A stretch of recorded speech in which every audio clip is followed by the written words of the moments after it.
Hello. What is it? April? That sounds right. I've been watching a lot of movies lately and also playing some games, but just movies have been on my mind and I feel like they're always on my mind. And I need a good outlet to talk about them so that I can see if anybody else wants to talk about them with me, and that's basically just what this is. I recently watched the entire Nightmare on Elm Street series, including New Nightmare, including the reboot, and Dream Child is the best movie I've ever seen in my life. It's such an interesting series. Movies 3 through 5 are some sort of horror fantasy epic. The Dream Trilogy. The movie that stuck out the most, and I don't know, I don't read reviews of things, I don't listen to other people who I'm not talking to. That's a bad thing. I do listen to people I'm not talking to. Basically, what I want to talk about is Wes Craven's New Nightmare. It's amazing. I thoroughly enjoyed it, and I had a lot of thoughts about Scream as a franchise in relation to that one specific movie, and I don't think, I'll preface right now, this is a warning. I probably will not make any sense. I forgot I had this. Alright! The basic premise of New Nightmare, for those of you who do not know, is as such. Heather Langenkamp, Robert Englund, Wes Craven, those people are playing themselves in this movie as well as maybe a character. But basically, the movies exist. We are in the real world. And Heather Langenkamp, who played Nancy in the original Nightmare on Elm Street and then came back for Dream Warriors, she is having these nightmares. You know, she's married, she has a kid, her husband does SFX work, which is really cool, but she recently has been having a lot of Freddy nightmares. And it starts to bleed into her real life. And you know, the 10th anniversary of Nightmare on Elm Street is coming up. So things are kind of blurring and bleeding together in a very interesting way where she can't really tell her real self from the character because of the Freddy stuff that is bleeding into her now real life.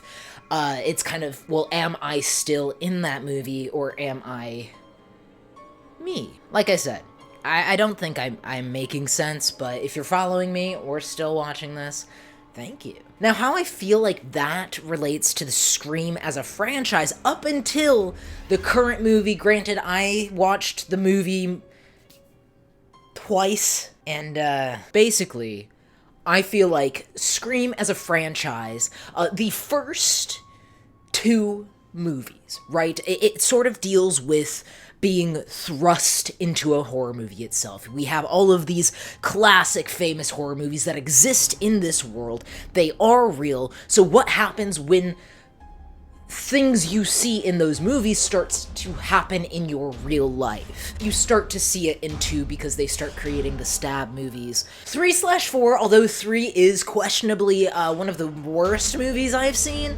they do an interesting thing where they start to blur those lines more directly. Sydney's life is no longer being placed inside of a horror movie because people love them and just want to reenact it. Her life has now become that horror movie. There are these movies, she's in Gail's books, there's probably countless other things that she's in as well, and I think the public eye on her shifts and blurs kind of her real life with that movie projection that other people see because they want to be in the movies. They want to be in the next book. And I think Wes Craven's New Nightmare does all of that. And also, newest Scream, 5 Scream plays into another horror genre kind of trope, which is a reboot. And I don't know why I always have to talk with my hands. Basically, the newest Scream movie, I saw it as kind of a reboot. People are upset. Neve Campbell said she wasn't gonna be back for the next one, which I believe is still true.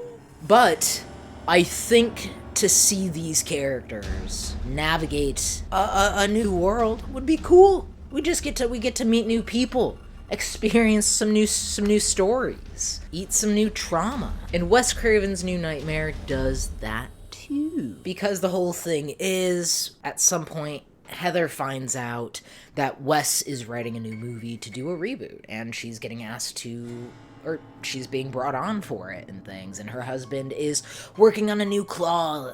And I am intrigued to see where Scream is going to go, and I really want to rewatch New Nightmare.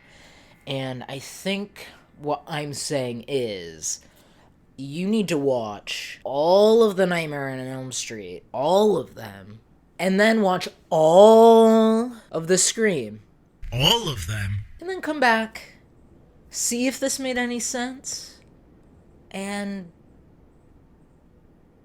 tell me what you think. I'm just a little dummy with a camera.